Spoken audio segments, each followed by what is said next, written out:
Hi sir. Hi. ఏంటిది మన ఆఫీసేనా? ఏంటి సార్ అలా అడిగారు? ఏం లేదు, అందరూ అంత సిన్సియర్గా వర్క్ చేస్తుంటే డౌట్ వచ్చి నేను వస్తున్నానని ముందే వాళ్ళకి చెప్పావా? చెప్పాను సార్. అది సంగతి, అందరూ నా ముందు పెర్ఫార్మెన్స్ ఇస్తున్నారన్నమాట.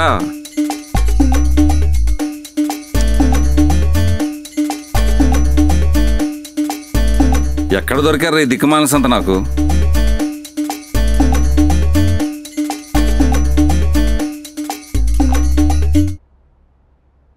ఒరే దయా సార్, ఆ లడ్డుగాడు బయటికి వస్తే చెప్పరా, యాక్టింగ్ స్టార్ట్ చేస్తా.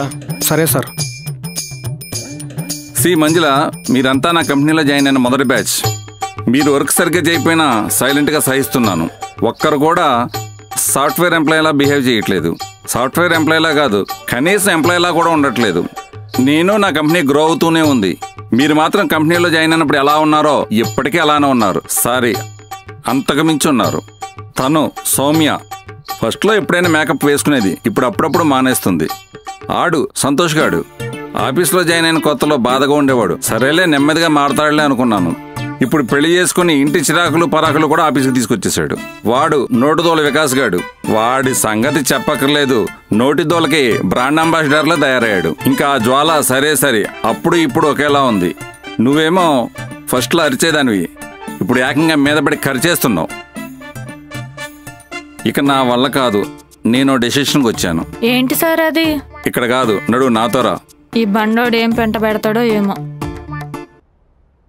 సార్ సార్ వస్తున్నారు సార్.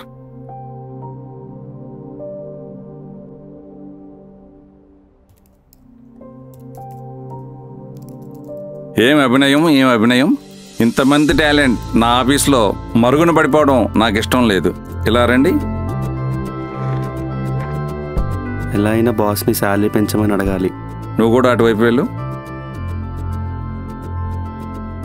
ఇంకా లేట్ ఎందుకు, స్టార్ట్ చేయి.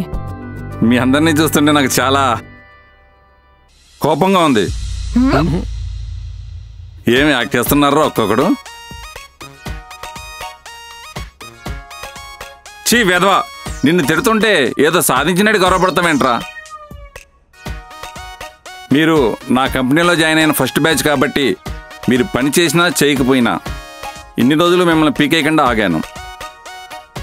మీరు వర్క్ చేయకపోగా ఆఫీస్లో రోజు ఈ పంచాయతీలేంట్రా? స్కూల్ పిల్లల తిట్టుకోవడం ఏంటి? అక్కడికి మీ వల్ల మిగతా ఎంప్లాయీస్ పాడైపోతున్నారని మీకు సెపరేట్గా ఒక ఆఫీస్ ఇచ్చి అవమానిస్తే అదో పెద్ద కాంప్లిమెంట్ లాగా ఇంకా రెచ్చిపోతున్నారు.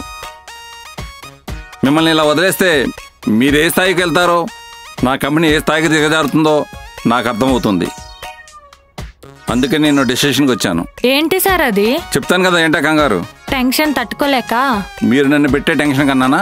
ఇంకా మిమ్మల్ని భరించడం నా వల్ల కాదురా. కానీ లోపల ఎక్కడో మీ మీద ఒక సాఫ్ట్ కార్నర్ ఉంది. అలా అని మిమ్మల్ని క్షమించి వదిలేను రోయ్. మీకు సాధ్యం కానీ మీ వల్ల కానీ ఒక టాస్క్ ఇస్తాను. ఆ టాస్క్లో మీరు విన్ అయితే ఈ ఆఫీస్లో ఉంటారు, లేకపోతే మిమ్మల్ని జాబ్ నుంచి పీక పాడేస్తాను. ఆ టాస్క్ ఏంటో చెప్పండి సార్. ఎరా నోటిదోలు వికాస్గా తుత్తరాగట్లేదా? ఆగట్లేదు సార్. మీకు వారం రోజులు టైం ఇస్తున్నా. ఈ వారం రోజులు మీరు వర్క్ చేయకపోయినా పర్వాలేదు, ఖచ్చితంగా ఆఫీస్కి వచ్చి తీరాలి.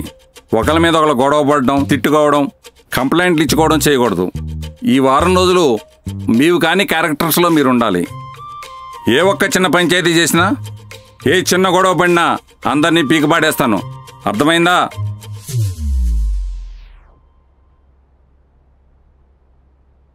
ఏంటి, గొడవలు పడకూడదా? ఒకరినో తిట్టుకోకూడదా? పంచాయతీలు పెట్టుకోకూడదా? ఇంకా ఈ ఆఫీస్లో పని చేసినట్టే. నేను వేరే చోట ఉద్యోగం వెతుకుంటే చాలా బెటర్. ఇప్పుడు నా పరిస్థితి ఏంటి?